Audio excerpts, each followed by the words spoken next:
Olá, olá, bom dia. Vou pegar a Bíblia aqui. Bom dia a todos. Sejam bem-vindos a mais um Viva Drops, nosso devocional diário. Estamos aqui para continuar o nosso estudo do livro de Atos. Bom dia, Liz. Nós hoje já estamos no capítulo 15. Estamos indo aí em direção ao final do livro. Falta alguns capítulos ainda, né? Falta mais de 10 capítulos ainda. Mas já estamos no capítulo 15 já. Então, vamos esperar aqueles 2 minutinhos até as 11. E aí nós começamos, quer dizer, só falta 1 minuto, né? Eu entrei um pouquinho atrasado. A gente usou as coisas todas pro culto de domingo agora. Vou ligar a luz aqui que acho que melhora. E aí, tava tendo que arrumar as coisas tudo de novo aqui. Bom dia, tia Ruth. Vou esperar mais 1 minuto. Aí nós oramos e começamos o nosso estudo dessa semana. Atos 15. Deixa eu já ir abrindo aqui.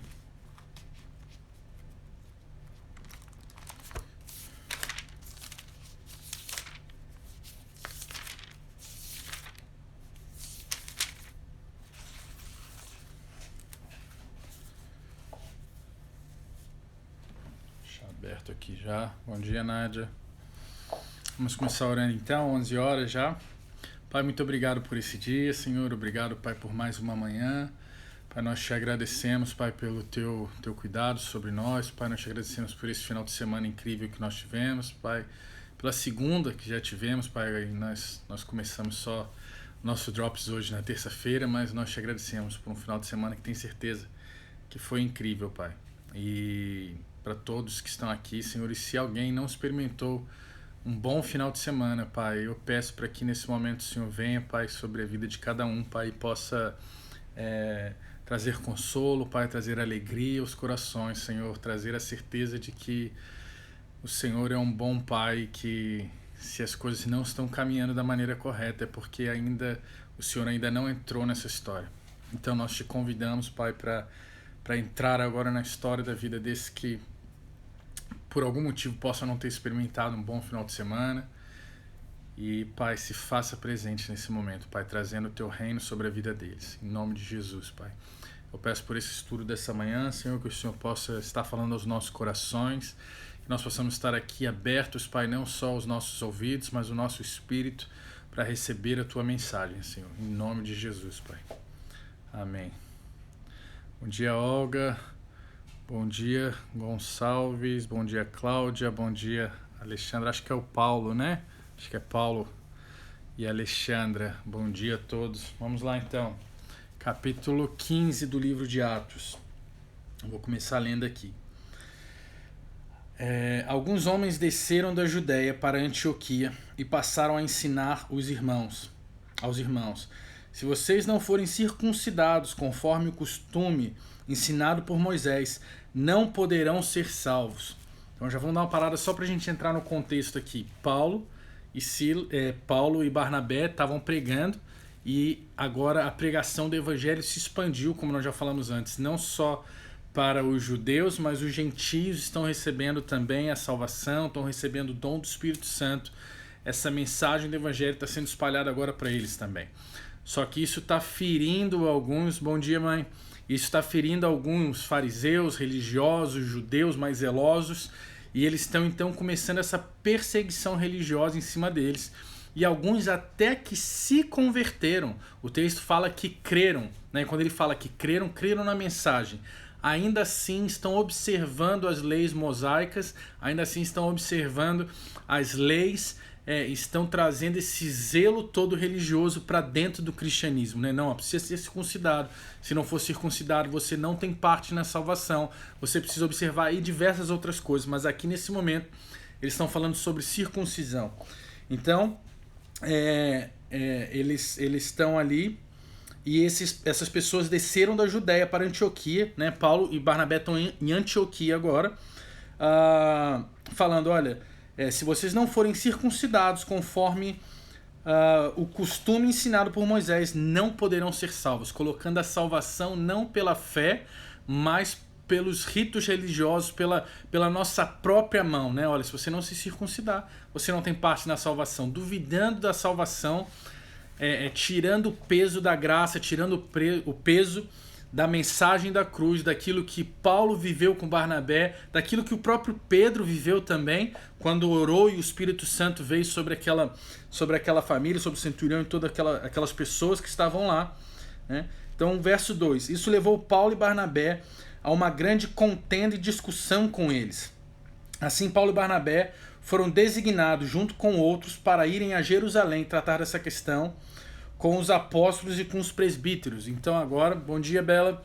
Então agora o que acontece é que Paulo e Barnabé estão indo com mais alguns para Jerusalém, porque era lá que ficava o poderio, né, a elite, os apóstolos, né, Tiago, Pedro, Tiago que era o cabeça ali, muitos acham que era Pedro que era o que mandava ali, mas na verdade Tiago é que era mais a liderança da igreja. Pedro também tinha uma voz muito ativa. Então eles estão indo direto a Jerusalém agora para tratar. Olha, nós não vamos ficar discutindo aqui, nós vamos até Jerusalém, vamos falar com a liderança da igreja para ver o que eles acham. Então eles vão até lá para falar com os apóstolos e com os presbíteros, que são os líderes da igreja também. Bom dia, Ana Paula.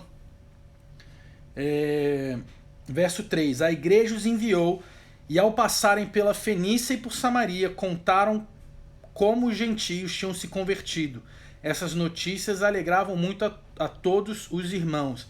Então, mais uma vez, nós vemos os apóstolos não perdendo tempo. Por todo lugar que eles passavam, eles partilhavam do evangelho. Por todo lugar que eles passavam, eles fortaleciam a fé dos irmãos. Por todo lugar que eles passavam, eles enxergavam como uma oportunidade do reino ser propagado, do reino ser expandido, da mensagem alcançar corações sedentos. Então agora eles estão indo para Jerusalém, eles passam pela Fenícia e por Samaria, estão compartilhando com eles. Olha, a mensagem tem alcançado os gentios. Aquilo que vocês ouviram falar que era para os judeus, Deus está derramando sobre os gentios. Isso alegrava o coração daqueles, né, que estavam lá. Verso 4: chegando a Jerusalém, foram bem recebidos pela igreja, pelos apóstolos e pelos presbíteros, a quem relataram tudo que Deus tinha feito por meio deles. Então agora Paulo e Barnabé chegaram com mais essa comissão de pessoas, estão contando para eles tudo o que aconteceu. Então nós podemos já colocar aqui nesses relatos tudo que Paulo viveu e que nós lemos no capítulo anterior. Como ele curou pessoas, como ele repreendeu os espíritos malignos, como que ele levou o evangelho aos gentios, como que os gentios receberam o Espírito Santo. Então eles estão relatando todas essas coisas que vem acontecendo no ministério dele agora, com Barnabé. Estão relatando agora lá em Jerusalém, para aquela liderança dos presbíteros, dos apóstolos da igreja de Jerusalém, que é a elite ali, vamos usar esse termo, né? Que é aquela elite ali. Então se levantaram, verso 5, então se levantaram alguns do partido religioso dos fariseus, que haviam crido, e disseram: é necessário circuncidá-los e exigir deles que obedeçam à lei de Moisés. O interessante aqui é nós vermos que os fariseus, aqueles que antes tanto perseguiam Jesus, o texto diz que eles criam, né? Então o texto não faz aqui uma acepção dizendo, olha, então vieram alguns fariseus, mas ele faz questão de dizer alguns fariseus que criam. Então esses fariseus já estavam... que haviam crido, né, que ele vai botar. Então o texto faz questão de dizer que esses fariseus, antes religiosos, zelosos, né, que não acreditavam na mensagem de Jesus, agora acreditaram na mensagem de Jesus. Mas o texto também nos mostra que eles ainda carregam a religiosidade junto com eles. E isso é muito importante de nós vermos, porque é o que acontece também hoje, muitas das vezes, dentro das nossas igrejas, ou até com nós mesmos. Nós carregamos as coisas do passado, nós entramos para a igreja, nós entramos, estou usando esse termo igreja, mas vamos falar para a vida com Cristo, né?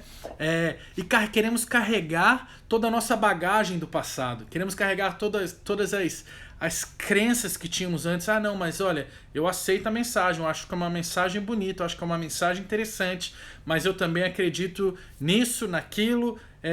Eu sei que eu posso acreditar nisso tudo, mas isso não tem poder. O que tem poder é acreditar nisso aqui, e colocamos as nossas próprias crenças sobre a crença dele, sobre a mensagem da cruz, que é simplesmente, olha, ele veio, morreu por nós, e aqueles que aceitam essa mensagem, aqueles que o aceitam, recebem a salvação, recebem o dom da vida eterna. Né? Nada mais do que isso. A salvação é pela graça, é por crer em Jesus, é confessar com a nossa boca: eu creio nessa mensagem da cruz. E pronto, não pede para que se faça circuncisão, não pede para que raspe o seu cabelo, não pede para que faça um voto de nazireu, não pede para observar isso ou observar aquilo, nada disso. A Bíblia não nos coloca nada mais a não ser crer nele. Então os fariseus estão vindo com essa mentalidade do passado e agora estão querendo colocar sobre esses novos convertidos, que são gentios. E nós precisamos entender essa diferença, eu já falei sobre isso, mas vou falar de novo, entre judeus e gentios.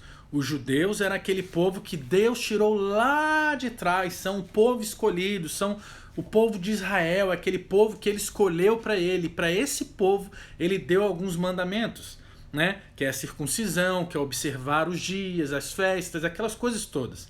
Os gentios, eles chamam gentios todos aqueles que não são judeus. Então existe como se fosse o povo judeu, e gentio é todo o resto do mundo que não é judeu. Então esse povo não tem nada dessa lei, essa lei não foi para eles, tudo isso não foi para eles.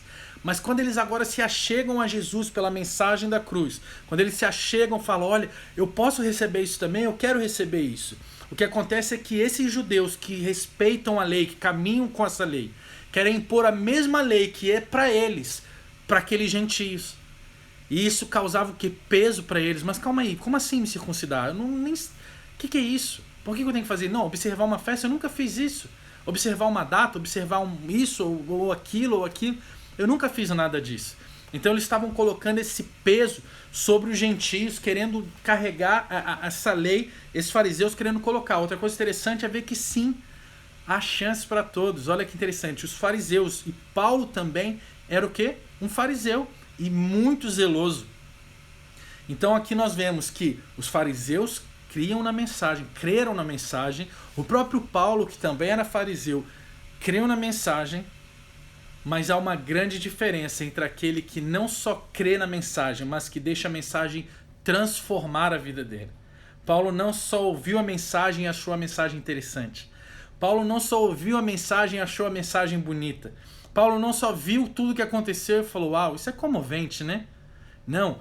Paulo, naquele momento, quando ouviu a mensagem da cruz, deixou que a mensagem da cruz transformasse a sua vida. E é desse lugar que nós nos transformamos mesmo. Nós não carregamos mais nada porque deixamos tudo ao pé da cruz. É como se a imagem fosse aquela cruz na nossa frente e nós estamos caminhando em direção a essa cruz. Quando nós chegamos na cruz, nós largamos tudo nela. Nós largamos o velho homem, nós largamos o peso. Eu não sei se vocês já viram ou leram o livro O Peregrino, de John Bunyan. É um livro muito, muito antigo, um livro bem antigo, mas que é um livro incrível, que agora, se você não gosta muito de ler, Bruno não gosta muito de ler, ainda mais livro antigo. Tem o filme do Peregrino, tem um filme em desenho, tem o filme mesmo, né? Eu não sei como é que chama, live action, sei lá, é o filme com pessoas mesmo, mas é muito interessante a mensagem desse filme, porque ele vai falar sobre a Bíblia, a mensagem da Bíblia, mas de uma maneira... como se diz? Animada, não é diretamente versículos, etc. Mas o contexto é tipo um Nárnia da vida, que o contexto da Bíblia está todo ali, mas de uma maneira, né, ele floreou aquele negócio, colocou uma história por trás, uma história de fantasia por trás. Então é muito interessante, O Peregrino, de John Bunyan. E a ideia é toda essa. Tem uma parte onde aquele rapaz ele sempre está carregando, né, um peso nas suas costas, algo nas suas costas, ele sempre está carregando aquilo, até o momento que ele chega na cruz, e quando ele chega na cruz, ele libera aquilo tudo das costas dele. E nós temos que ser assim também, a nossa vida precisa ser a mesma coisa. Toda vez que nós nos aproximamos da cruz, imagine que agora eu estou aqui andando, eu estou indo para aquela direção, né? E aqui nesse lugar, onde está o meu braço, é a cruz. Até o momento que eu chego aqui, eu posso carregar tudo que eu quero. É a minha velha pessoa, é o meu velho eu. Mas quando eu chego nesse lugar aqui, que é a cruz de Cristo, eu não posso passar adiante sem deixar tudo que eu tenho. Porque senão eu nunca vou viver a sombra da cruz, que é aquilo que me protege, é o que me salva. Eu só posso passar esse momento e viver a sombra da cruz, e viver a sombra da obra de Cristo, daquilo que Ele fez por mim, se eu nesse momento abrir mão e deixar na cruz tudo que é meu, para viver tudo que é dele agora. Então, os fariseus não entendiam isso. Eles queriam passar para o outro lado da cruz, mas carregando tudo que era deles. E então, como eles carregavam tudo que era deles, eles nunca tiveram tudo que era de Cristo. Mas Paulo entendeu e Paulo largou tudo na cruz, né? Até o ponto de fazer aquele discurso incrível quando ele fala: eu descobri depois que tudo aquilo que eu vivi antes da cruz, né, como nós falamos, depois que eu entendi a mensagem da cruz, eu descobri que tudo aquilo antes era estrume. E tudo que passa depois da cruz é vida eterna, é precioso, não tem comparação. Então esses fariseus estão vivendo isso e querendo passar para as pessoas. Verso 6. Os apóstolos e os presbíteros se reuniram para considerar essa questão. Depois de muita discussão, Pedro levantou-se e dirigiu-se a eles. Agora é Pedro dando seu discurso. Irmãos, vocês sabem que há muito tempo Deus me escolheu dentre vocês para que os gentios ouvissem dos meus lábios a mensagem do evangelho e crescem. Verso 8. Deus que conhece os corações. Olha o foco. Deus que conhece os corações, não as obras. Conhece os corações. Voltamos lá para Davi, quando Samuel está orando por Davi. Não, qual filho? Não, esse aqui é legal. Não, esse é assim, esse é assado. E Deus fala: ei, não quero nenhum desses. Eu quero aquele lá, porque eu não olho como o homem vê, eu não enxergo como o homem enxerga. Eu vejo corações, né? Eu vejo corações. Então Pedro está falando: Deus que conhece os corações. No verso 8 isso.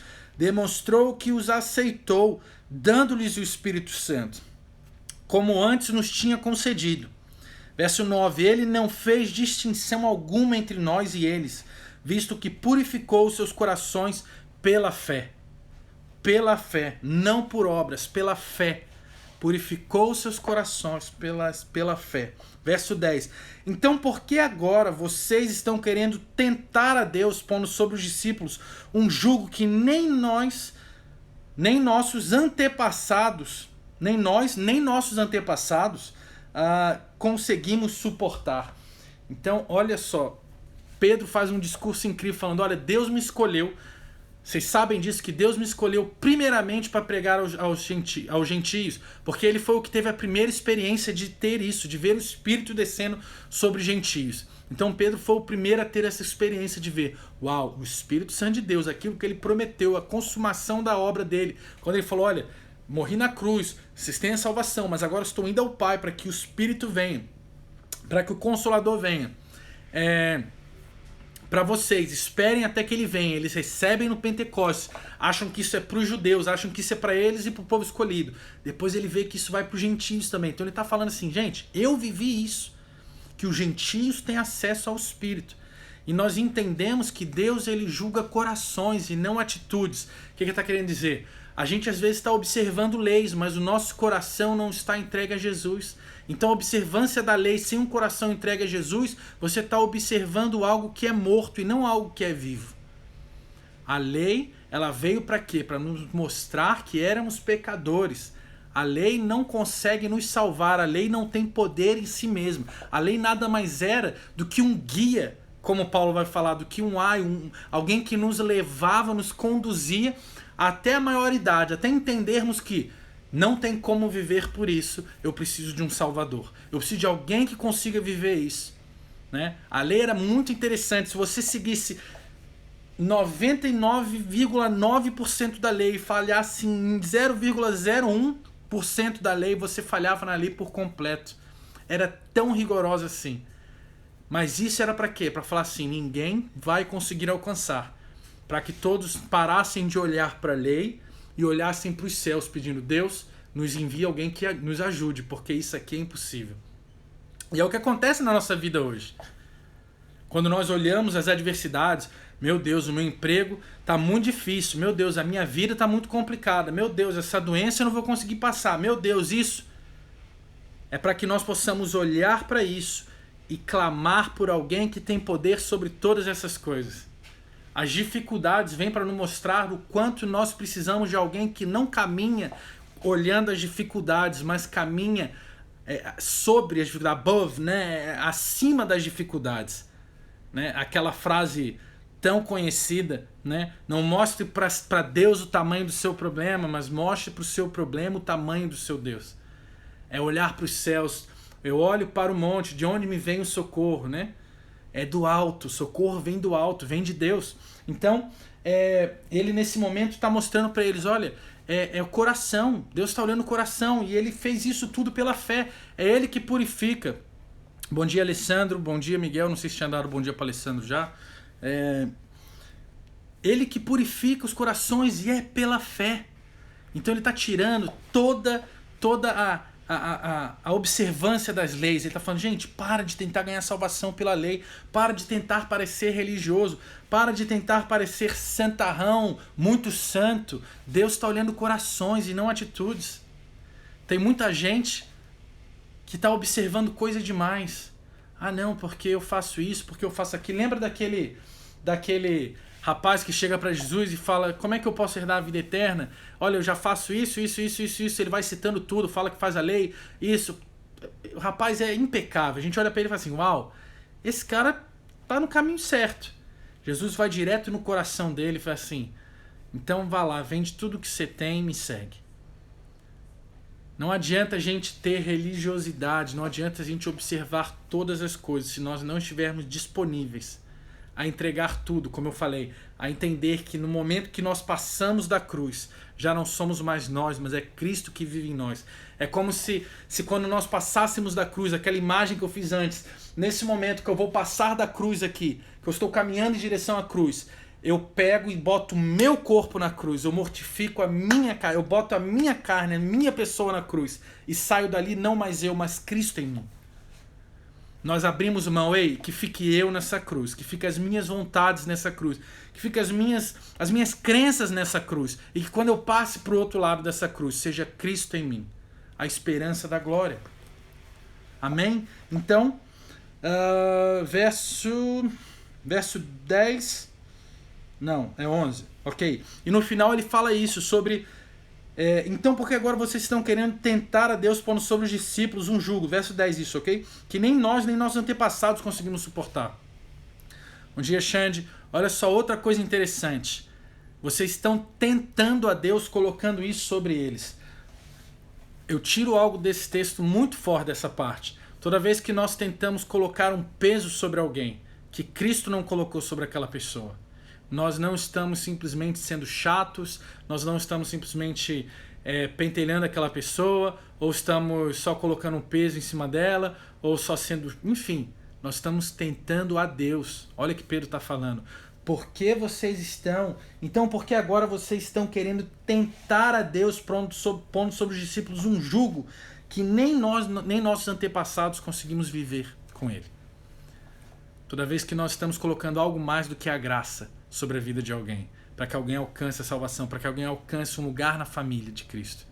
Toda vez que nós adicionamos coisas na graça, toda vez que nós colocamos algo mais na graça, nós estamos lutando contra Deus, nós estamos tentando a Deus, meu amigo. E aí nós precisamos ter muito cuidado, porque nós não estamos mais só tratando de picuinhas. Não, porque esse cara é chato mesmo, então vamos botar um pouquinho mais para ele entrar. Não, vamos acrescentar mais isso. Não, mas eu gosto disso. Não, aqui na minha igreja tem que ser assim, que aqui quem manda sou eu. Eu sou o líder desse negócio aqui. Não. Toda vez que nós acrescentarmos algo mais na mensagem, que é além da graça, nós estamos tentando a Deus. Meu amigo, não tente a Deus. É uma dica, ok? Essa fica de graça, uma dica para vocês. Não tentem a Deus, não coloquem isso na conta de vocês, que você pode ter certeza que não vai ser uma coisa boa, ok? Verso 11, de modo nenhum, né? E aí Pedro respondendo a sua própria pergunta, né? De modo nenhum, cremos que somos salvos pela graça de nosso Senhor Jesus, assim como eles também. Pedro falou assim, nós fomos salvos pela graça, nós não fomos salvos pela observância da lei. Nós caminhamos com Jesus, nós ouvimos tudo que ele falou. Nós ouvimos Jesus falando sobre tudo isso, quebrando esse paradigma, né, que ele falou, olha, eu vim para cumprir a lei. Ok, ele veio para cumprir a lei, mas ele não colocou nesse peso sobre os seus discípulos. Muito pelo contrário, ele convidou eles para deixar o peso com eles. Vinde a mim os que estão cansados e oprimidos pelo quê? por essa lei, por esse ensino pesado que a religiosidade colocava sobre eles. Vinde a mim os que estão cansados e oprimidos, né? Peguem aqui, caminhem comigo, que aí fica leve. Bom dia, Catiane e Marcelo, não sei qual dos dois está aí, ou os dois, bom dia. Então ele fala isso para eles: peguem o meu fardo, meu jugo, caminhem comigo, deixa que eu carrego com vocês. Se vocês andarem comigo, fica leve. Então é isso que ele está dizendo. Mais uma vez ele está falando: olha, esquece desse negócio, nós somos salvos pela graça. E se nós somos salvos pela graça, e a consumação final dessa obra foi ele subir aos céus para enviar o seu Espírito Santo para nós, e agora os gentios estão recebendo o mesmo Espírito, o resultado final dessa obra, né? Não final, que nós sabemos que Deus age até hoje, está agindo até hoje, mas a morte na cruz, que foi para gerar a salvação, abrir o caminho de volta, rasgar o véu, né? que nos separava da presença de Deus, e para também enviar o Espírito. Uma das coisas que aconteceu finais, que foi a vinda do Espírito, a consumação desse ato, os gentios também receberam. Então Pedro entendeu a mensagem. Calma, eles receberam o mesmo que nós. Se eles receberam isso, é porque a graça os alcançou. A graça também os alcançou. Verso 12. Toda a assembleia ficou em silêncio enquanto ouvia Barnabé e Paulo falando de todos os sinais e maravilhas que por meio deles Deus fizera entre os gentios. Então Paulo e Barnabé contando tudo que eles viveram. Nós já estamos no capítulo 15 de Atos, né? Então tudo que nós já estudamos para trás, as obras que nós vimos Paulo, Barnabé vivendo, as experiências incríveis, eles agora estão compartilhando ali com eles. Quando terminaram, verso 13, de falar, Tiago tomou a palavra e disse: irmãos, ouçam-me. Simão nos expôs como Deus no princípio, voltou-se para os gentios a fim de reunir dentre as nações um povo para o seu nome. Concordam com isto as palavras dos profetas, conforme está escrito: depois disso voltarei e reconstruirei a tenda caída de Davi, reedificarei as suas ruínas e a restaurarei. Está citando Amós.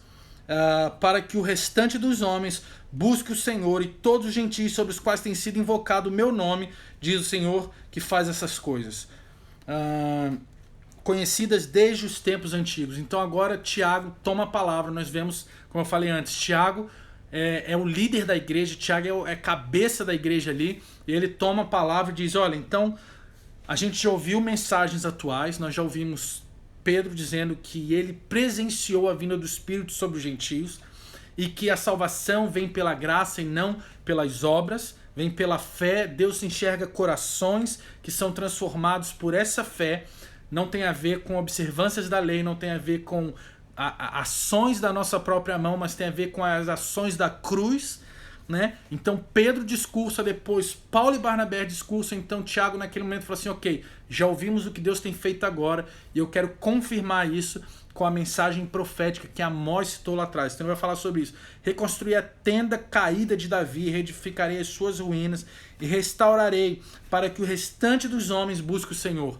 E aí ele está fazendo uma leitura desse texto, dizendo que o restante, que ele está reedificando a casa de Davi, para que o restante, para que todos possam ir e adorar a Deus nesse lugar, possam buscar o Senhor.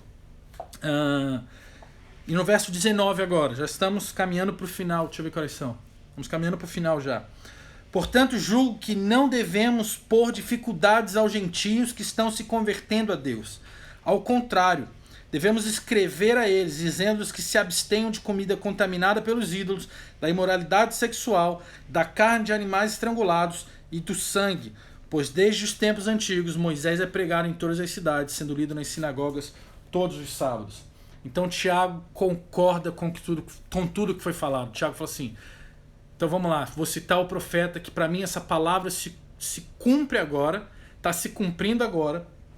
Então acredito, eu julgo, quando ele vai falar no verso 19, que não devemos pôr dificuldades a ele. E ele cita 4 coisas somente, que ele fala assim: então vamos só pedir para eles fazerem essas 4 coisas, que é a comida contaminada pelos ídolos, que é quando os tempos pagãos eles colocavam as comidas ali para aqueles ídolos, e depois ou eles comiam ali naquele mesmo local, ou depois aquelas carnes eram vendidas para o que nós conhecemos como açougue, né, ou talho, como chama aqui em Portugal. eram vendidas para esses lugares e de lá compradas, mas eram comidas que já tinham sido usadas para sacrifícios pagãos. Então ele fala, se abstenham dessas comidas. A outra é a imoralidade sexual e da carne de animais estrangulados e do sangue. Essa carne de animais estrangulados era uma carne que eles não deixavam que o sangue saísse da carne. Né? A carne ainda continha todo esse sangue. Então ele fala, olha, não comam esse tipo de carne e também não se abstenham do sangue. Né? Então são essas 4 ordenanças que Tiago falou, ok, então não vamos colocar as outras leis sobre eles, só vamos pedir essas 4 coisas para eles. Verso 22, já estamos finalizando, deixa eu ver, vai. Verso 22, então os apóstolos... Quase desligou a câmera aqui. Então os apóstolos e os presbíteros com toda a igreja decidiram escolher algum dentre eles e enviá-los a Antioquia. Agora eles estavam em Jerusalém, ok? Eles tinham saído de Antioquia porque tinham sido perseguidos, né? Alguns tinham descido da Judéia. Falaram para eles, vocês precisam... Bom dia, Léo. Vocês precisam... observar isso, vocês precisam circuncidar, senão vocês não têm parte na salvação.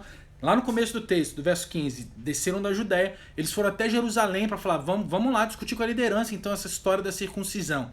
E agora eles estão voltando para Antioquia porque já receberam da liderança da igreja o aval de falar assim, ok, vocês não precisam se circuncidar, ok? Fiquem tranquilos, não vamos colocar esse peso sobre vocês, só aquelas 4 leis, só aquelas 4 ordenanças ali, 4 observâncias que nós queremos que vocês façam, que nós acabamos de ler aqui. Então agora estão voltando, né? Então os apóstolos presbíteros, 22, com toda a igreja decidiram escolher alguns dentre eles e enviá-los a Antioquia, com Paulo e Barnabé. Escolheram Judas, chamado Barsabás, e Silas, 2 líderes entre os irmãos. Com eles enviaram a seguinte carta: os irmãos apóstolos e presbíteros, aos cristãos gentios que estão em Antioquia, na Síria e na Cilícia, saudações.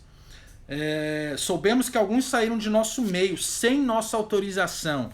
Olha aí, às vezes o que nós estamos enfrentando dentro da igreja, nós muitas vezes não temos a sabedoria que Paulo teve, Paulo e Barnabé tiveram. Nós às vezes estamos sendo perseguidos dentro da igreja pela religiosidade ou por alguns irmãos que ainda não entenderam, não estão maduros na fé. Né? Não entenderam a mensagem do evangelho, não são maduros na fé e às vezes estão nos perseguindo dentro da igreja. Aquilo que você faz, o jeito que você ora, o jeito que você prega, o jeito que você dá a sua célula, o seu grupo, enfim, estão te perseguindo. O que aconteceu com Paulo e Barnabé, eles tiveram sabedoria e falaram assim, eu não vou ficar discutindo com aqueles que não podem resolver os meus problemas. Nós vamos à liderança. E é uma coisa que eu aprendi muito tempo trabalhando com uma liderança que eu já tive, que nós devemos levar os problemas sempre para cima, nunca para baixo. Levar os problemas para baixo para aqueles que não podem resolver só espalha o problema. Quando nós levamos o problema para cima, nós levamos para quem pode resolver. Paulo e Barnabé foram até eles, até a liderança. Ok, vocês estão pedindo para a gente se circuncidar? Calma aí, quem são esses caras? Esses caras são outros cristãos, religiosos, que seja. Vamos até quem pode resolver. Foram até Jerusalém e levaram o caso até eles. O que aconteceu? O problema foi resolvido. E a carta nos diz, soubemos que alguns saíram de nosso meio, sem nossa autorização. Talvez a dor que você está tendo dentro da sua igreja, de que você às vezes está quase largando a igreja, eu vou sair dessa igreja, essa igreja é uma porcaria, porque eu não posso fazer nada, todo mundo me persegue. Talvez se você tiver só essa sabedoria, essa maturidade de procurar a sua liderança, você vai resolver muita coisa dentro da igreja. Em vez de só bater na igreja, em vez de só bater na liderança como um todo, em vez de achar que está tudo estragado, vai até a sua liderança, conversa com ela. Olha, está acontecendo isso, isso e isso. Eu gostaria de ouvir do Senhor, que é o líder, aquele que Deus levantou para trazer revelação para essa igreja, para botar essa igreja no caminho. O que o Senhor acha dessa situação? E aquela igreja, e aquela liderança vai te dar a opinião dela. E às vezes o que ela vai falar vai ser isso. Ei, eu fiquei sabendo então que alguns saíram daqui, estão caminhando aqui no nosso meio, sem a autorização, falando besteira. E vai resolver tudo aquilo que às vezes está no seu coração. Talvez você está machucado dentro da igreja, achando que é a tua liderança que está te machucando. Mas a tua liderança está só esperando a oportunidade de te receber, de te colocar no colo e falar, filho, eu nunca te persegui. Filho, eu nunca fiz mal para você. Muito pelo contrário, eu quero que você voe em Deus. Isso que você está fazendo é bênção, eu quero é que você ensine os outros a fazer. Estão te perseguindo? Olha, vamos resolver isso. Eles foram sem a minha autorização, a palavra deles não é a minha. A palavra deles não é a minha. Então Paulo e Barnabé sanaram uma situação perigosíssima, porque tiveram sabedoria, tiveram humildade, tiveram maturidade, que nós possamos aprender com eles, aí direto na nossa liderança, resolver com eles. E com amor, ok? Não vá correndo a tua liderança, bater na porta, estão perseguindo aqui o senhor, né? Tem gente que a gente tem que ir no amor sempre, ok? 24, verso 24. Soubemos que alguns saíram de nosso meio sem nossa autorização e os perturbaram, transtornando a mente de vocês com o que disseram.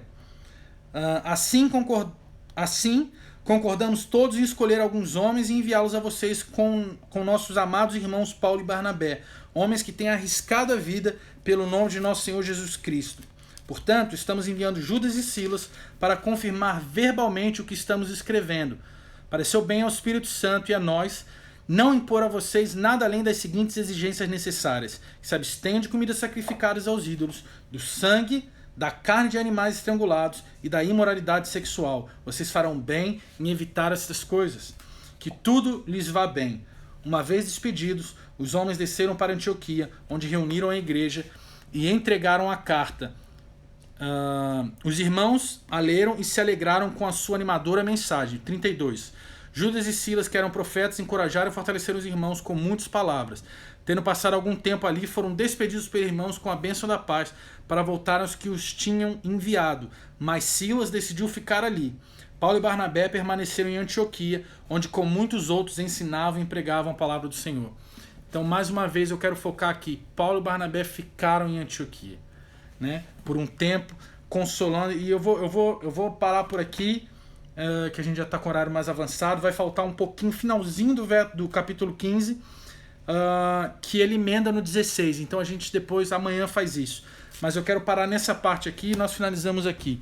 Como que Paulo e Barnabé ficaram em Antioquia. Nós já falamos isso nas outras lives, mas eu vou repetir mais uma vez a importância da igreja local. A importância da igreja local. Eu falo mais uma vez, posso ser chato, mas eu vou bater nisso até eu ver que Deus está trazendo transformação sobre essa situação, né? E para que isso também seja uma mensagem que queime no coração de vocês. Como que está havendo um movimento de desigrejados, né? E Paulo e Barnabé estão nos mostrando o carinho que eles têm pela igreja local. Primeiro, quando eles são enviados. Depois, voltam para prestar contas àquela igreja. Olha, nós fomos enviados, mas nós estamos aqui prestando contas daquilo que nós vivemos. Nós estamos aqui falando das experiências que tivemos. Depois, e vemos também quando eles voltam confirmando a mensagem do evangelho em todas as cidades que eles pregaram. Não só a igreja de Antioquia que os enviou, mas as igrejas que agora eles estão plantando nesses lugares. Agora eles estão lá naquela igreja, o pessoal da Judéia vem pentelhar eles com religiosidade. O que eles fazem? Nós vamos defender a nossa igreja. Nós vamos até Jerusalém, a igreja que está acima da nossa, a igreja que tem uma visão maior. Nós estamos sobre a visão da igreja de Jerusalém. Então vamos até lá perguntar para eles. Vamos cuidar da nossa igreja local. Eles vão até Jerusalém. Depois eles voltam para Antioquia com a resposta. Olha, então, gente, deixa eu falar para vocês. Aquilo tudo que estavam fazendo conosco era errado. Olha aqui, eu tenho uma carta de Jerusalém, dos apóstolos, da liderança. Bom dia, Ana. Da liderança dizendo que nós não precisamos. Por que eles fizeram isso? Porque eles amam a igreja local. Depois de toda a situação resolvida, eles poderiam ter falado assim, vamos voltar para Jerusalém, é lá que estão os grandes líderes, né? É lá que estão as conferências legais, estão os grandes cantores gospels, estão os grandes pregadores do tempo, né? Estão os grandes nomes gospel, né? Vamos voltar para Jerusalém. Não, ficaram em Antioquia. Ficaram em Antioquia fortalecendo os irmãos, pregando, em comunhão com aquela família. Meu amigo, se tem uma coisa que Jesus ama, é a igreja. Bruno, mas tem tanta igreja ruim, tem tanto problema que eu vejo na igreja, tem tanta coisa errada que eu vejo. Talvez a coisa errada seja o seu coração.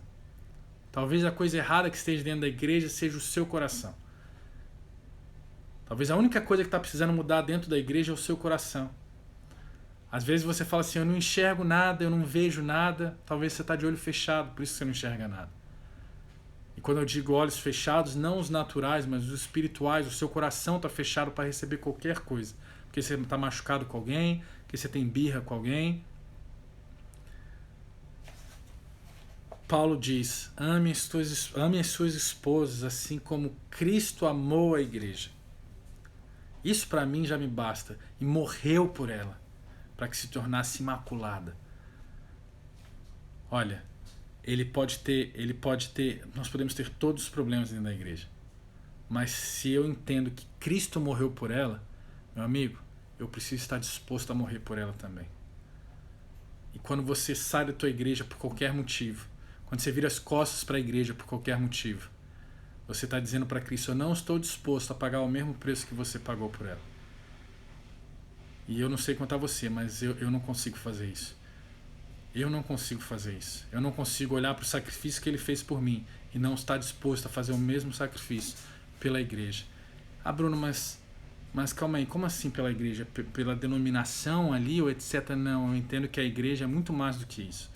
A igreja é a reunião dos santos. A igreja são as pessoas que estão ali dentro. E quando eu digo isso, eu não estou querendo tirar o papel do templo, das paredes. Não, de maneira alguma. Isso para mim, ok, pode ter. Não tem problema nenhum com isso. Nenhum. Mas quando nós temos esse coração, de que Cristo morreu pela igreja, de que Cristo entregou a sua vida pela igreja, nós entramos nesse lugar, seja a igreja que se reúne na praça, seja a igreja que se reúne numa salinha lá no fundinho, pequenininha, ou numa igreja que se reúne num templo imenso, qualquer igreja, porque na verdade nós olhamos muito além das quatro paredes, nós olhamos dentro dos corações, como Ele olha. As quatro paredes estão ali, nós honramos, respeitamos, cuidamos. Esse é o lugar que Deus escolheu, mas muito mais esse lugar que Deus escolheu para aquelas pessoas estarem, Ele escolheu um outro lugar para Ele estar dentro de cada um. Nós precisamos amar a igreja. Paulo está nos mostrando isso. Jesus principalmente, tá? Eu estou indo até mais abaixo, ok? Paulo, mas Jesus foi o primeiro a mostrar isso. Que nós possamos ter esse amor como Paulo teve pela igreja de Antioquia e todas as outras que ele construiu. O Novo Testamento, grande parte dele é o amor de Paulo pelas igrejas, que gerou filhos e depois não ficou assim: tá dando problema, então fecha. Essa igreja aí tá dando problema, fecha ela então. Essa célula aí tá dando problema, fecha. Né? A gente hoje trabalha muito com células, grupos de vida, connect, como nós chamamos aqui no Viva. Seja o nome que você dá, tá dando problema, fecha. Fecha essa porcaria. Não, o Novo Testamento está lotado de cartas de amor, restaurando igrejas, restaurando vidas, porque Paulo entendia que a igreja era muito mais do que templos, a igreja eram as pessoas, e ele nunca bateu no templo, né? Não é questão do formato, ok? Como a igreja se reúne, é amar aquela igreja e ponto. Se ela se reúne numa casa, se ela se reúne na praça, ame a tua igreja, ame a sua igreja. Seja qual igreja que você está inserido. Se você tem problema com essa igreja, faz como Paulo, vai lá na liderança, conversa com ele. Mas que você ame a igreja como Cristo amou a igreja, que se entregou por ela, morreu por ela. Amém? Deixa eu ler aqui, tem alguns recados aqui, antes de nós terminarmos. O Léo colocou: a noiva pode estar suja, mas ainda é a noiva de Cristo. É isso. É isso. Servindo na terra, amém. Tia Ruth colocou servindo na terra. Ela colocou algo antes, eu acho. Olhar para o alto, servindo na terra. A Catiane e o Marcelo colocaram: glória a Deus, igreja é igual família, amém. É isso que nós temos que entender. A igreja é muito mais do que uma reunião de domingo. A igreja é uma família que escolheu se amar. E esse é o sentimento mais forte que tem. Que às vezes nós nascemos numa família, mas essa família não nos aceita. Acontece isso, infelizmente. Você nasce numa família, mas aquela família não te aceita. Então você tem os laços de sangue, mas os corações não estão conectados. Então nós temos o título da família, mas não somos família. E a família em Cristo é uma família que não tem esse laço de sangue, mas escolheu se amar. E esse é o laço mais forte. É por isso que eu acho incrível essas pessoas que adotam, por exemplo, uma criança. Não nasceu ali, né, naturalmente, mas fala assim: você é filho do coração. E essa é a ligação mais forte que tem. Quando nós entendemos que o filho não nasce simplesmente na barriga, no ventre, ele nasce no coração. Se ele não nascer no coração, o ventre nada mais faz do que um trabalho natural. É quando o coração entende o que o ventre produz que há a ligação completa. E a família de Deus é isso. É o que nasce no... É o coração conectado, são filhos gerados no coração. É aquele cara que ninguém quer amar, você fala assim, eu vou escolher abraçar esse cara. Aquela pessoa, aquela menina que ninguém gosta dentro da igreja, você vai e abraça, eu vou abraçar ela. E nós nos tornamos uma igreja como família. E aí nós entendemos, aí vem essa paixão. Porque família tem esse sacrifício. Família, quando se torna família mesmo, está disposta a se sacrificar. Amém. É isso, gente. Falei demais. Nós estamos no capítulo 15, vamos terminar amanhã o capítulo 15, já entramos no 16 do livro de Atos. Obrigado pela presença de todos. Espero que Deus tenha falado ao coração de vocês, como falou o meu. Depois coloca nos comentários lá o que Deus mais falou com você hoje. Não só, como eu sempre falo, o que Ele falou através da minha palavra, mas o que Ele falou no seu coração também. Hoje ou antes. Compartilha com a gente o que você entende desse capítulo 15, o que Deus fala com você nesse capítulo. Nós queremos aprender também com você. E fica o convite para aqueles que estão vindo a primeira vez, para participar mais vezes conosco. É sempre nesse horário, às 10h58, horário de Portugal. Brasil, acho que nós estamos com 4 horas a menos, então são 11, vai ser 6, 6, 7, 8, 9, 10. Não, então é 7, desculpa, gente. Matemática aqui falhou com força. 7 horas da manhã, que é no Brasil, ok? Então, se querem participar, 7 horas da manhã, participar aí conosco. E quem está começando hoje, temos todos os outros capítulos gravados. Então, você pode ir lá assistir desde o capítulo 1 de Atos, dar uma olhada lá, acho que vocês vão gostar, tá bom? Pra gente estar junto aí. E amanhã nos vemos de novo, às 11h58 da manhã, horário de Portugal. Não, 10h58 horário de Portugal e 7 horas da manhã, né? 6h58 do Brasil. Valeu, Léo. Obrigado, mano. Tamo junto. Te amo, saudade tua. Mãe, beijo. Tchau, tia Ruth, Bela. Todos que estão aí, não vou lembrar o nome de todo mundo agora. Amém, Bela. Amém. Amém. Obrigado pelo incentivo, pela mensagem aí. Aquece meu coração saber isso. Deus abençoe a vida de todos. Nos vemos amanhã, gente. Tchau, tchau.